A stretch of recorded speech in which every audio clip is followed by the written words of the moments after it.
سبحان اللہ۔ ایک جنازہ جس کو دفن کرنے کے لیے ہزاروں کی تعداد لوگ قبرستان پہنچے۔ قبرستان میں جنازہ دفنانے کے لیے جو قبر کھودی جاتی ہے، اس قبر کو کھودا گیا تو اس قبر کے قریب سے ایک اور قبر نمودار ہوئی۔ جب اس قبر پہ پھاوڑا لگتا ہے تو کہنے والے کہتے ہیں کہ مشک اور عنبر کی خوشبو ہم کو آنے لگی۔ جی نے چاہا کہ اتنی دھرتی کے اندر سے مہکی سی خوشبو آ رہی ہے تو ذرا دیکھا جائے کہ اندر ہے کون۔ کہتے ہیں ہم نے ہمت کر کے، کوشش کر کے، آہستہ آہستہ ہم نے قبر کو کھود کر کے جو ہی اس کے جنازے کو، اس کے جو کفن کو ہم نے ہاتھ لگایا تو جس دن کفن کو دفنایا گیا تھا اس دن جیسا تر و تازہ کفن تھا ویسا کا ویسا ہم کو آج نظر آیا۔ وہ کہتے ہیں کہ ہم نے تلاش کیا کہ وہ جگہ ڈھونڈی جائے، وہ مکان ڈھونڈا جائے کہ کہاں سے اس مرد کو دفن کیا گیا ہے۔ کہتے ہیں ہم نے تلاش کرتے کرتے ہم پہنچے ایک بوڑھی ماں کے گھر میں۔ ہم نے پتہ کرایا تو وہ کہنے لگی کہ ہاں یہاں اس قبر میں میرا شوہر ہے۔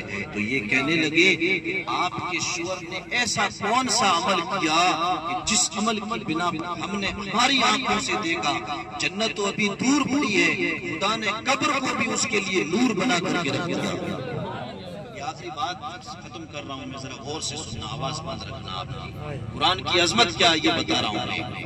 تو کہتے ہیں کہ اس بوڑھی ماں نے کہا کہ میرا جو شوہر تھا وہ بڑا گنہگار تھا، پڑھا لکھا تھا نہیں، جاہل انسان تھا۔ ہاں اس کی ایک ادا یہ تھی کہ وہ نماز نہیں چھوڑتا تھا۔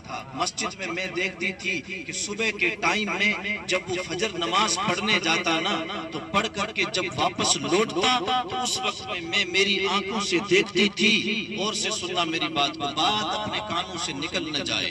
وہ کہتی ہے کہ میں دیکھتی تھی میرے شوہر کو کہ گھر پہ آتا تو میں دیکھتی اسے کہ وہ رو رہا ہے۔ کیا کر رہا ہے؟ بولیے بولیے، کیا کر رہا ہے؟ وہ رو رہا ہے۔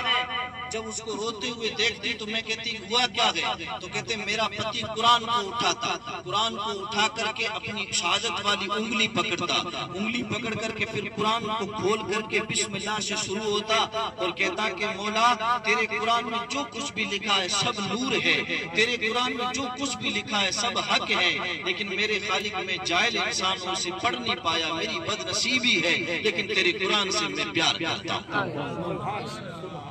قرآن سے پیار کرنے والوں سے اللہ اتنا مہربان ہو جائے تو قرآن پڑھنے والوں پہ خدا کتنا مہربان ہے۔ بس اللہ تعالیٰ توفیق عطا فرمائے۔ جو یہ مختصر سا ذکر ہوا ہے اللہ قبول فرمائے۔